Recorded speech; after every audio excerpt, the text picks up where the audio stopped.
Dobar dan, dragi moji, dobrodošli u novi video. Danas pravimo zeljanicu ili pitu sa špinatom. Ukoliko vas zanima ovaj recept, ostanite na ovom kanalu.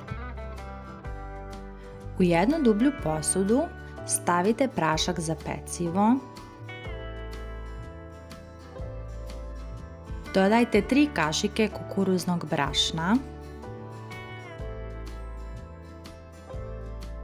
dodajte jaja,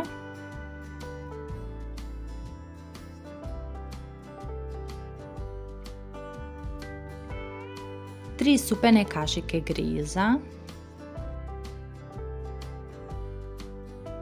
1 kašiku pavlake.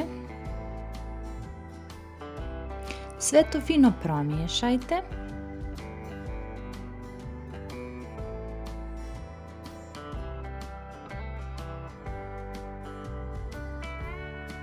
Za zeljanicu nam naravno treba i špinat. Ukoliko koristite svježi špinat, prvo ga operite i isjeckajte, posolite, a ukoliko koristite zaleđeni špinat, možete ga staviti u mikrotalasnu par minuta da se odmrzne dok miješate ovu smjesu. Kada ste dobili ovako sjedinjenu masu, dodajte na kraju još špinat. Ja sam koristila zaleđen, tako da sam ga samo malo ugrijala u mikrotalasnoj, a vi, kao što sam rekla, ako koristite svježi, prethodno ga samo operete, nasjeckate, posolite i dodate svježi špinat. Biće vam potrebno nekih 500 g špinata. U pleh stavite ulje i fino to razmažite. Preko ulja pospite prezle.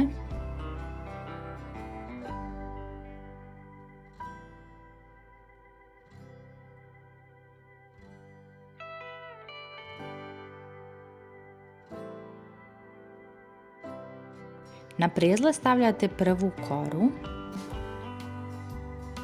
Zatim koru treba da premažete sa malo ulja, mlijeka ili kisele vode. Preko te prve stavljate onda drugu koru i opet premazujete. Ja sam koristila mlijeko i mrvicu ulja, nisam koristila kiselu vodu. Slažete sljedeću koru i na nju nanosite polovinu fila. Preko fila opet slažete sljedeću koru koju premazujete. Onda opet ide preko kora, pa premažete.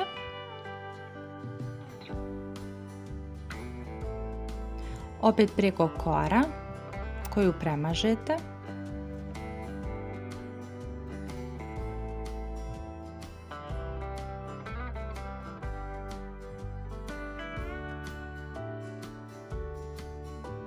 Preko ove zadnje kore stavljate ostatak smjese. Preko fila onda opet stavite koru. Koru opet premažete, pa preko ove kore stavite drugu koru. Koru opet premažete i tako sve do kraja. Ja sam za pitu koristila 500 g kora koje sam podijelila na 3 jednaka dijela. Vi međutim možete po vašem izboru i da podijelite kore na 4 dijela, ali onda fil podijelite na 3 dijela, a ne na 2. Kada ste stavili zadnju koru, potrebno je da ovu pitu fino isiječete. Kada ste isjekli pitu, uzmite viljušku i izbockajte pitu što više možete puta. U neku dublju posudu umutite 2 jaja. Zatim dodajte 100 ml ulja. Dodajte 200 ml kisele vode.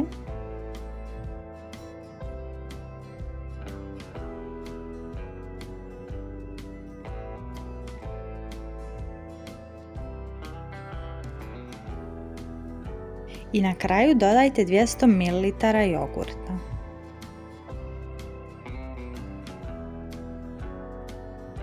Kada ste ovo sve izmiješali, prelijte preko zadnje kore. Nemojte se plašiti što je ovoliko mnogo tečnosti, pita će to sve da upije. Kada ste prelili ovaj priliv preko pite, potrebno je da ostavite pitu nekih 30 minuta da se sve to fino upije. Uključite rernu na 200 stepeni da se grije i kada je pita stojala ovako prelivena nekih 30 minuta, ubacite je u rernu i pečete. Tu pečete u zagrijanoj rerni na 200 stepeni nekih 30 minuta. Gotovu zeljanicu isiječete i služite.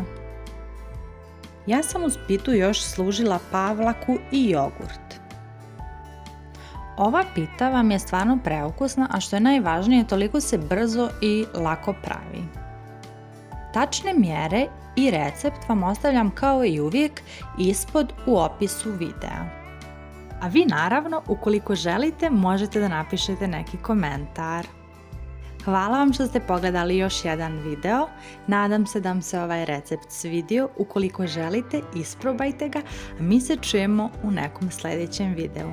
Ćao!